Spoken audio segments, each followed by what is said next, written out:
Salam, hər birinizi xoş gördük, əziz müəllimlər və abituriyentlər. Mən Şəlalə İbrahimova, sizin ekranda gördüyünüz sualları isə Türk Dəyanət Vakfı Litseyi adından 8-ci siniflər üçün nəzərdə tutulan biologiya suallarıdır və onu da xatırladım ki, bunu YouTube-dan izləyicilərdən biri mənim üçün göndərib və zəhmət olmasa vaxtınız varsa imkan daxilində bunun haqqında bir video çəkəsiz deyə məndən xahiş eləyib. Həftə sonunun olmağından istifadə edərək mən video izah çəkməyə qərar verdim. Vurğulayım ki, testin etalon cavabları məndə yoxdur. Mən testin etalon cavablarını bilmirəm və mən testə öz aspektimdən yanaşaraq cavab verməyə üstünlük verirəm. Öz baxış bucağımdan baxaraq üstünlük verirəm ki, izah verim. Ola bilər ki, testdə diqqətsizliklərim olar və yaxud hər hansı bir fikrimdən qaçan məqamlar olarsa, mədəni bir şəkildə şərh bölməsini öz fikirlərinizi bildirə bilərsiniz. Gəlin suallara baxaq. Suallara mən Şəlalə İbrahimova izah verəcəm və birinci sualdan da başlayırıq. Verilənlərdən yanlış olanı seçin deyir. Neyronda impulsun ötürülməsi dendritdən aksona doğrudur. Neyronda impulsların ötürülməsi dendritdən aksona doğrudur. Bu suala cavab vermək üçün və çaşmamaq üçün əvvəlcə biz neyronu sxematik olaraq təsvir eləyək. Sxematik olaraq təsvir eləmək üçün neyronun cismini çəkirəm, qısa çıxıntılarını və uzun çıxıntılarını çəkirəm. Və bir neyronun daxilində sinir impulslarının ötürülmə ardıcıllığını xatırlayıram. Dendritə, sonra cismə, sonra isə aksona.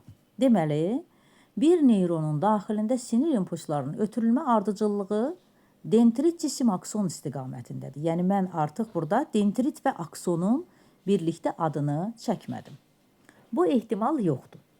İkinci bir ehtimala baxaq. Əgər nəzərdə tutubsa ki, bir neyrondan digər neyrona ötürülməsini, yenə baxırıq, bir neyrondan digər neyrona ötürülməsini nəzərdə tutubsa, o zaman birinci neyronun aksonu ikinci neyronun dendritinə ötürüldü.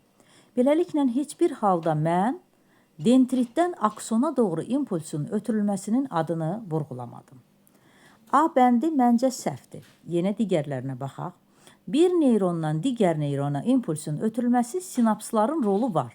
Bəli, iki neyronun birləşdiyi yerdə sinaps var və doğrudan da impulsun ötürülməsində bunun rolu var. Üçüncü C bəndində deyir ki, mərkəzi sinir sisteminin əsas hissəsini vegetativ və somatik sinir sistemi təşkil edir. Yaxşı olardı ki, bu hissədə mərkəzi sinir sisteminin funksiya etibarı ilə yazsaydı, çünki funksiyasını deyir. Vegetativ və somatik sinir sistemindən təşkil olunduğuna aid 8-ci sinifin kitabında da belə sarı bir cədvəl var. Mərkəzi sinir sistemində simpatik, somatik, vegetativ sinir sistemi ilə birlikdədir. Vegetativ sinir sistemində simpatik və parasimpatik şöbələr var. Daha doğrusu, belə yazsaydılar ki, mərkəzi sinir sistemi orqanların işini somatik və vegetativ sinir sistemi ilə tənzimləyir desə, daha yaxşı olardı, daha aydın olardı. D bəndinə baxaq. Vegetativ sinir sisteminə aid olan sinirlər qan, damar, tənəffüs, həzm, ifrazat sisteminin fəaliyyətinə təsir göstərir. Doğrudan da orqanların, daxili orqanların işində vegetativ sinir sisteminin simpatik və parasimpatik sinirləri fəaliyyət göstərir. Y bəndinə baxırıq. İsti əşyaya toxunanda əlin çəkilməsi onurğa beyinin nəzarəti ilə baş verir. İsti əşyaya toxunanda əlimizin çəkməsi mürəkkəb bir refleksdir və sinir impulsları baş beyinə onurğa beyindən keçərək ötürülür. Sonra baş beyinin cavabı da orqanlara, yəni əzələlərə onurğa beyinin iştirakı ilə ötürülür. Doğrudan da bu doğru fikirdir ki, onurğa beyinin nəzarəti ilə baş verir. Əlin çəkilməsi, yəni nəzarəti ilə deyəndə iştirakı ilə olsa daha yaxşı olardı. Nəzarəti ilə deyilir. Baş beynin nəzarəti altındadır, amma burada da belə cavablar var. Növbəti suala baxaq. Yenə deyirəm, mən öz fikrimi bildirirəm. Ola bilsin ki, mənim 51-ci suala izahla bağlı sizin fikirləriniz başqadırsa, buyurub şərh bölməsində yaza bilərsiniz. Verilənlərdən hansı D vitamini və mineral maddələrin çatmayanda ortaya çıxan xəstəlikdir? D vitamini çatmayanda adətən böyüklərdə osteomaliasiya, uşaqlarda raxit xəstəliyi olurdu. Və osteomaliasiya və raxit 2 və 4 bəndində kretinizmdir, otosklerozdur, akromegaliyadır. Kretinizm və akromegaliya hormon çatışmazlığından ya artıqlığından yaranandır.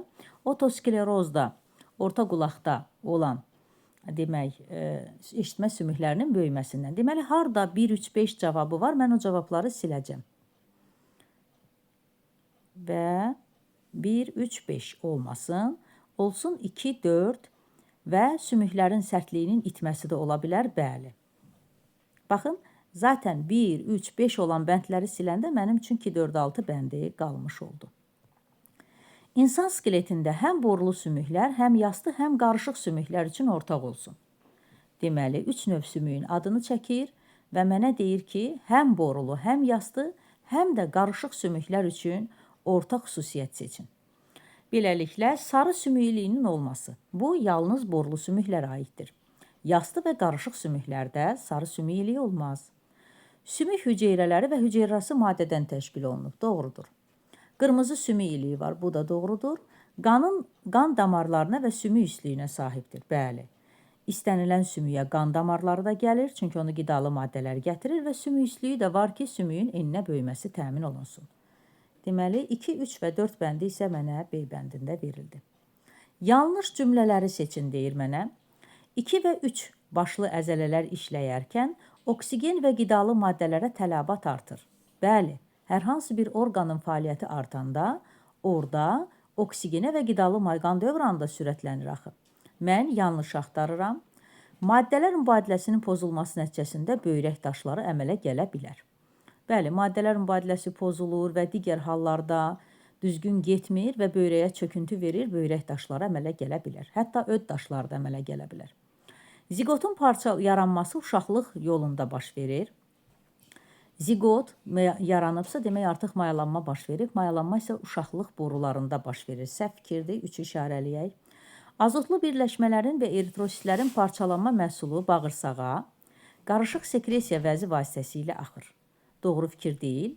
Yəni, qarışıq sekresiya vəzi mədə-altı vəzidir. Orada azotlu birləşmələr parçalanmaz. 3 və 4 bəndini seçmiş oluram yanlış olaraq. Şəkildəki orqanlara diqqətlə baxın, neçə əsas bədən boşluğunda yerləşdiyini qeyd edin. Gəlin baxaq orqanlara. Ağciyərimiz döş boşluğunda yerləşir. Ürək də döş boşluğunda yerləşir. Qaraciyər qarın boşluğunda yerləşir. Kəllə boşluğunda yerləşir beyin. Burada isə həzm sistemi orqanları göstərilib. Həzm sistemindən qaraciyərdir, mədədir, mədə-altı vəzidir. Qarın boşluğunda biz götürmüşük. Bağırsaqların da çox hissəsi qarın boşluğundadır. Lakin düz bağırsaq çanaq boşluğunda da ola bilər. Gəlin baxaq görək biz neçə boşluq adı çəkdik. Döş boşluğu 1, kəllə 2, qarın 3, çanaq 4. 4 boşluğun adını çəkmiş olduq. Növbəti suala baxaq. Əgər Dərya adında uşaqdır və yaxud insandır, 60 kiloqramdır.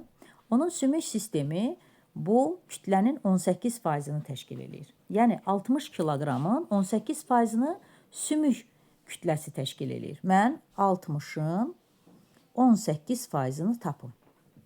Bölüm 100-ə. Beləliklə, 10,8 kiloqramı sümükdür.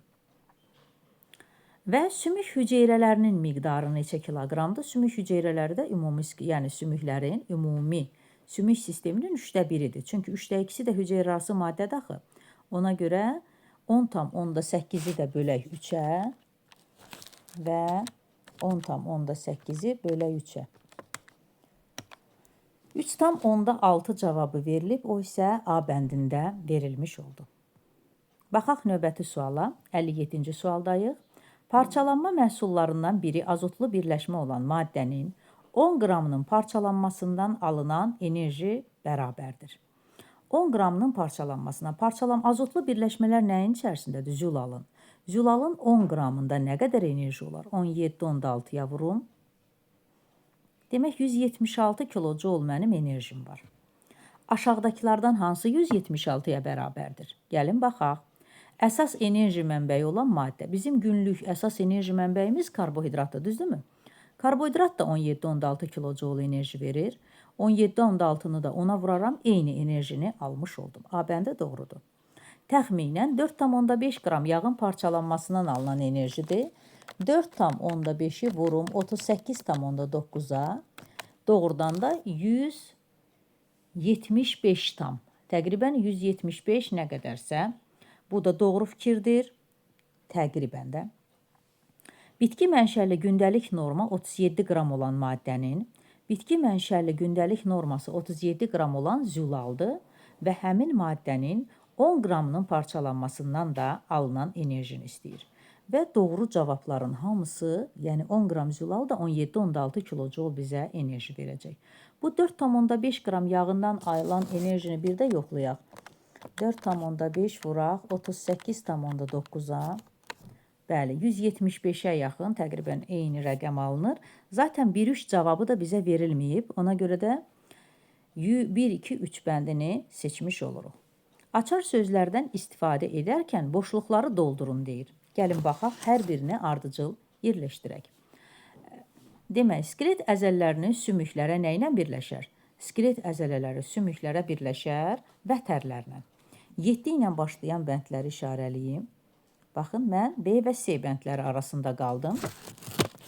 Və cavablar ya B-dir, ya da C. Davam eləyək. Əzələlər yalnız meymunda və insanda yüksək səviyyədə olur. Mimiki əzələlər. Zaten həm B-də, həm C-də 2-də 5 verilib, hətta 8 də verilib. Demək, əgər qan 8-də nə deyir? Hormon daşıyırsa, bu onun hansı funksiyası ilə əlaqədərdir? Hormonun daşınması tənzimləyici funksiya ilə əlaqədərdir. Deməli, 7, 5, 8, 3. Bəli, tənzimləyici bizə 3 də verilib. O birlərə də baxaq. Zamanı xəstənin rəngi avazıyır, nəbz vurğuları gah artır, gah azalır. Nə vaxt? Deməli, daxili qanaxmanın əlamətini bizə deyir. Bəli, B bəndi doğru cavabdır. Döş boşluğunu alt hissədən əhatə edən əzələvi orqandır. Diafraqmanı isə sonda götürürük. Diafraqma isə bizə verilib 2-də. 7 ilə başlasın, 2 ilə bitsin, B bəndi. 56-cı suala baxırıq. Verilən hormonlardan hansı eyni daxili sekresiya vəzisi tərəfindən ifraz olunur? Eyni daxili sekresiya vəzisi tərəfindən. İnsulin və qlikagon məadaltı vəzidir. Biz buna baxırıq. Digərlərinə baxaq. Artığı bazidov xəstəliyinə səbəb olan hormon nədir? Trioksin, triotrionin, trikalsitanindir və artığı bazidov xəstəliyinə səbəb olan hormon və triotrionin. Hər ikisi, mən niyə A bəndini götürə bilmirəm? Çünki insulin və qlikagon mənim üçün daxili sekresiya vəzisi istəyir. Daxili sekresiya vəzisi istəyirsə, məadaltı vəzi daxili deyil, xarici sekresiya, həm daxili qarışıq vəzidir də. Ona görə artığı bazidov xəstəliyinə səbəb olan hormon, bir də triotrionin. Bəli, qalxana bənzər vəzin hormonlarıdır. Hər ikisini götürmək olar, özü də daxili sekresiya vəzisidir. Androgen, estrogen, kalsitanin. Androgen kişi cinsiyyət hormonlarıdır, estrogen qadın. Eyni, demək, daxili sekresiya vəzisi tərəfindən ifraz olunmur. Trioksin və melatonin. Trioksin harda? Qalxana bənzərdə. Melatonin harda? Epifiz vəzin hormonudur. Artıqlığı yaşlılarda akromegaliya istəyirsə somatotrop hormonudur və progesteron isə qadın cinsiyyət hormonlarıdır. Eyni yerdə ifraz olunan B bəndini seçdim. Yenə deyirəm, insulin və qlikagon, glikogen deyir hətta. Glikogen heç hormon deyil, mən onun glikogen olduğunu indi gördüm. Glikogen karbohidratın artıq toplanan, yəni heyvan hüceyrəsi tərəfindən artıq toplanan karbohidratdır, ehtiyat halında. Glikagon olsaydı, yenə də seçməzdim, çünki orada məadaltı vəzi qarışıq sekresiya vəzisidir. 60. Doğru cümləni seçin deyir. İnsan doğulandan sonra sinir hüceyrələri çoxalmır. İnsan doğulandan sonra sinir hüceyrələri və əksər heyvanların sinir hüceyrələri artmır. Qamış sümükləri qığırdaq hüceyrələrinin çoxalması hesabına eninə böyüyür. Hansı sümük olur olsun, ən çox da borlu sümüklər olsun, qığırdağın hesabına eninə böyümür, uzununa böyüyür. Yəni biri seçdim, 2 cavabları səhvdir mənim üçün. Otoskleroz eşitmə sümüklərinin böyüməsi ilə əlaqədardır. Bəli, 1-3 doğrudur. Və insanda it taunu, donuz vəbası kimi xəstəliklərə qarşı amandan gəlmə immunitet var. 1-3-4 cavabı doğrudur. Tükü qaldıran əzələ dərinin ən alt qatında yerləşir. Ən alt qatı pi qatıdır. Orada ümumiyyətlə əzələ yerləşmir. Əzələlər derma qatında yerləşir. 61-ci suala keçirik. 61-ci suala əvvəlcə böyüdək. Əti qaynadandan sonra onun tərkibində B qrup vitaminlərin miqdarını göstərib mənim üçün. Burada bir balaca silinmə işləri aparaq, sonra davam eləyək. Bəli, qaynadı və belə məsələləri biz DİM-dən artıq belə model məsələlərlə tanışıq. Və qrafika əsasən X-in böyük qiymətini istəyir. Əti qaynadanda biz bilirik ki, 15-60%-ını itirir, düzdürmü? Mən maksimal qiymət almaq istəyirəmsə, maksimal itki ilə eləyim. Maksimal itki ilə eləyirəmsə 40%-i qalmış olaraq 60%-i itirmiş hesab eləyəcəm. Yəni, əgər rəqəmin 40%-i 116-dırsa, deyir ki, qrafika əsasən X-in, yəni bişməmişdən qabaq 100% olanda nə qədər olar? Bunu hesablayaq və artıq hesablayandan sonra gördük ki, cavab 290 alınır. 6 dəqiqədə bir böyrəkdən keçən qanın tərkibində minimum nə qədər uducu hüceyrə olar? Uducu hüceyrə deyəndə leykositi nəzərdə tutur. 6 dəqiqədə bir böyrəkdən, bax 1 dəqiqədə bir böyrəkdən 0,5 litr qan keçirsə, 6 dəqiqəyə də X, 3 litr qanım var. 3 litr qanın tərkibində minimum nə qədər uducu hüceyrə olar? Biz də bilirik ki, leykosit 4-10 mindir də. 4 vıraq 10^3, düzdürmü? Litri də özü millilitrə çevirib çox sağ olsun. Demək, 12 vuraq, 10^6 buradadır, 3 də burada, 10^9. Bəli, mən D bəndini seçə bilərəm, həm də çox rahat. Cift xovlar nədən əmələ gəlir? Ardıcıl olaraq verilənlərdən doğru cavabı seçin deyir. Cift, biz bilirik ki, demək, rüşeyimin inkişafının 3-cü ayında artıq cift əmələ gəlir. Və cift mövcud xovlardan əmələ gəlir. Xovların bir hissəsi ciftə çevrilir. Baxın, xovlar verilən cavab mənə C və Y bəndində xovlar verilib. Xovlar verilib və sonra deyir ki, bəs xovlar nədən əmələ gəlir? Xovlar nədən əmələ gəlir? Folikulun ifraz elədiyi maddədən xov əmələ gəlməz. Folikulun ifraz elədiyi maddə növbəti folikulun yetişməsini ləngidir ki, qoy görə yumurta hüceyrənin sonu necə olur? Mayalanma baş verir, yoxsa yox? Amma rüşeyimin xarici qat hüceyrələrindən bəli, yarana bilər. Eyler-Venn diaqramına əsasən göz və qulaq verib, hər ikisi üçün fərqli və ortaq xüsusiyyətləri seçək deyir. Xarici qıcığı sinir impulslarına çevirərək seçicilik qabiliyyətinə malik reseptorları var. Baxın, istəyir səs olsun, istəyir göz olsun.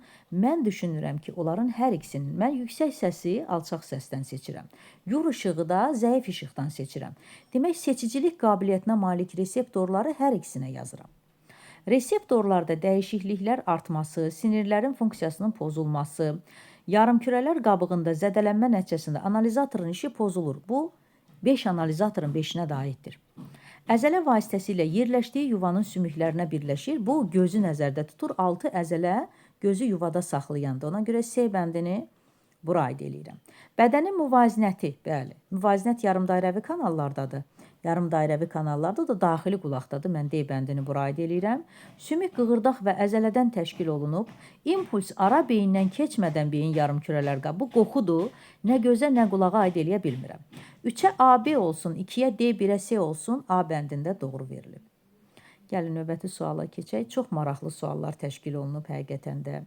Müəllifləri tanımıram, amma həqiqətən sualları bəyəndiyimi vurğulamaq istəyirəm. Yenə deyirəm, ola bilsin ki, izahlarımda diqqətimdən qaçırdığı, məsələn, bayaq görürsünüz, glikogen oxuyuram, glikogen oxuyuram, sonra görürəm ki, doğrudan gen yazılıb. Glikagon olmalıdır, glikogen yazılıb. Belə diqqətsizliklər hamıda olur, biz hamımız insanıq, bunu təbii qəbul eləməliyik. Baxaq 65-ci suala. Qanın insanın ağciyərlərində 35,6 mm məsafə qət elədiyi zaman ağciyər kapilyarında nə qədər oksigen daxil olar və ağciyər qovuqlarından nə qədər karbon qazı çıxar? Əvvəlcə 35,6-nı mən bölürəm 0,5-ə və özü 0,5-i verib zaman tapmaq üçün. Böləndə mən buradan demək 71,2 saniyə tapıram. Çünki rəqəmi 0,5-ə bölmək onu 2-yə vurmaq deməkdir də. Və tapdım 71,2 saniyə. Biz də bilirik ki, bir dəqiqədə bir insan 16 tənəffüs hərəkət edir, düzdürmü? 60-ı 16 tənəffüs hərəkət eləyərəm, 60 saniyədə. Mən bir tənəffüs hərəkətinin zamanını istəyirəm. Bir tənəffüs hərəkətinə nə qədər zaman sərf eləyərəm? 3,75 saniyə bir tənəffüs hərəkətinə vaxt sərf eləyirəm. İndi mən 71,2-ni bölürəm 3,75-ə. Görün bu adam nə qədər tənəffüs hərəkət eləyir? Təqribən 19 tənəffüs hərəkət elədiyini tapandan sonra mən rahat bir şəkildə 19-u 25-ə vuraram, 475 və 19-u 20-yə vuraram, 380 cavabını almış olaram. Qadın ömrünün 9 ilini yuxuda keçirib və maksimum neçə ildir ki, ovulyasiya prosesi baş verir. İnsan ömrünün 1/3-ni yuxuda keçirir və deməli bu qadının 27 yaşı var və 10-12 yaşından da ovulyasiya baş verir. Maksimum dediyinə görə mən elə 27-dən 10 çıxaram, 17 ildir ki, qadında ovulyasiya baş verir.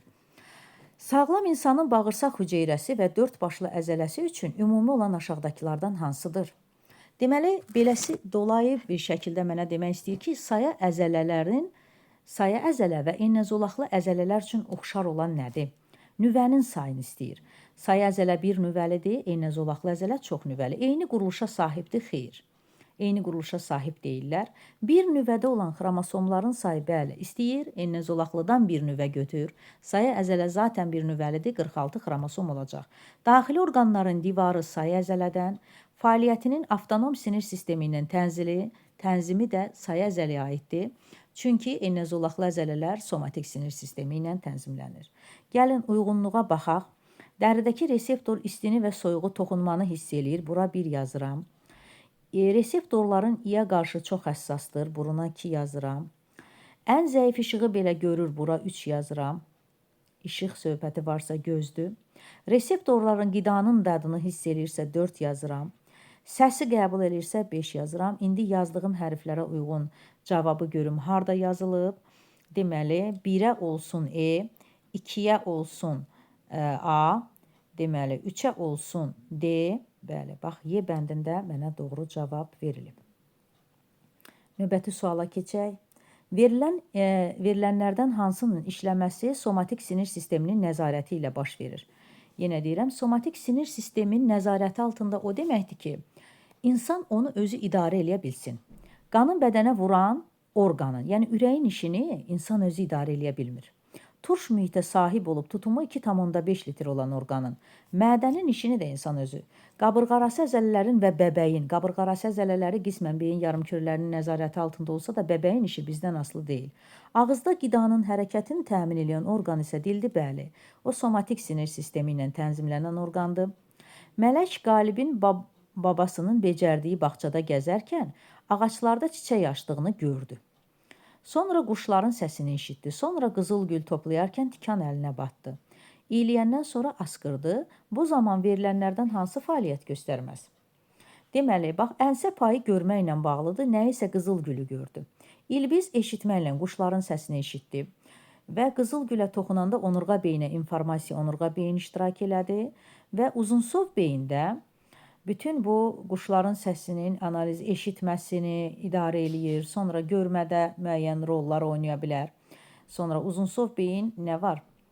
Asqırma kimi halların, məsələn, idarə olunmasında asqırma, öskürmə, müdafiə refleksləri var da orada. Deməli, amma çeynəmə əzələlərindən bir fəaliyyət göstərmədi, Y bəndini götürə bilərəm. Aşağıda verilən şəkillərdən hansı skeleti sistemə aid orqan və ya quruluş yoxdur? Baxaq. Demək, mənə verir, sümük varmı? Bəli. Birinci getdim. Sinir varmı? Sinir sistemi, örtük toxuma. Məsələn, bağırsağın içərisinin daxili epitel toxumasında verilir. Baxın, burada. Sinir sistemi verilirmi? Bəli, baxın, baş verilib. Ona görə də ikincidə getdim. Həzm və cinsiyyət sistemi. Cinsiyyət həzm olsun. Həzm. Baxa, cinsiyyət sistemi var. Burada yumurtalıqlar təsvir olunub. Duyğu orqanları və tənəffüs sistemi xeyr. Burada heç bir duyğu orqanı da yoxdur. Tənəffüs sistemi də yoxdur. D bəndini götürə bilərəm. İfrazat sistemi verir. Y bəndində bəli, ifrazat sistemi var. 72-ci suala baxırıq. 72-ci sualda deyir ki, skelet əzələlərinin işləyən zaman verilənlərdən hansı baş verir? Yəni, insanın əzələsi işləyəndə bu qrafiklərdən hansı baş verir? Oksigen istifadəsi artır. Baxın, istifadə olunan oksigen. Bəli, işləyən əzələdə istifadə olunan oksigen artar. Xaric olunan oksigen, əzələ işlədiyi zaman oksigen xaric eləmir. Yəni, artır deyir özdə. Belə bir şey yoxdur əzələdə. Sərf olunan enerji azalır deyir. Halbuki işləyən əzələdə enerji artmalıydı. Və deyir ki, hüceyrədəki əsas enerji mənbəyi azalır.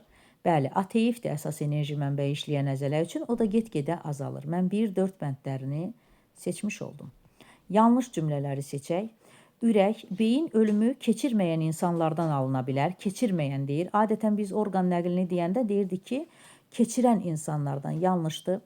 Qaraciyər məədaltı vəzi və öd axarlarının açıldığı orqandan çıxan qan ilk olaraq qaraciyərə gəlir.